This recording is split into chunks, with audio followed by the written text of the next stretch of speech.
আরে বাচ্চারা, আজকে আমার জন্মদিন, তোমরা কি আমার জন্য কেক এনেছ? হ্যাঁ স্যার। আরেকটা কথা শুনো, যে মন থেকে ভালো আমি তার কেকটাই নিব। সবার আগে নেহা তুমি আসো। আরে স্যার এই নেন, দাঁড়াও তোমারটাকে দেখে নেই। আরে যাও এখান থেকে, বলতেছি তোমার কেক আমি নিব না। আরে স্যার কি হয়েছে আমাকে তো বলেন। আরে না, তোমার কেক নিব না, যাও এখান থেকে। আরে বৃষ্টি এখন তুমি আসো। আরে স্যার এই নেন কেক, দাঁড়াও তোমারটাও আমি দেখে নেই। আরে একটু কাজ করি, ভিখারির সাথে একটু মজা নেই।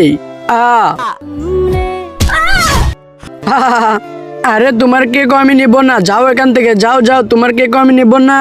আরে এই স্যারের আবার কি হয়ে গেছে? ওদের দেওয়ার হবে না, এই পেপারসে তোমার কেক দাও।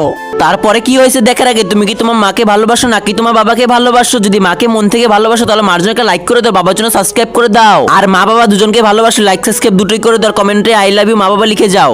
আরে স্যার এই নেন, দাঁড়াও তোমারটা আগে দেখে নেই। আরে এই কানা, তুই কি চোখে দেখোস না? ভালো করে আঁটতে পারোস না? এরা যে কই থেকে আসছে? আরে না না, আমি তোমার কেকও নেব না, যাও এখান থেকে। আরে স্যারের কি হয়ে গেছে? আরে সুব্বা, এখন তোমার কেক দাও। এই নেন স্যার আমার কেক, তার আগে দেখে নেই। আরে ইয়ার, কাজ করতে করতে তো আমার অনেক ক্ষুধা লেগে গিয়েছে, আমার খাবারও কিছু নেই। আরে এই মেয়েটার মনে অনেক ক্ষুধা লেগে গিয়েছে। আরে বোন, তোমার তো অনেক খিদা লেগেছে, নেও এটা খাও। আরে দিদি, আপনাকে অনেক ধন্যবাদ। হ্যাঁ আমি তোমার কেক নেবই। ভালো কাজের জন্য সবাই লাইক আর সাবস্ক্রাইব করো।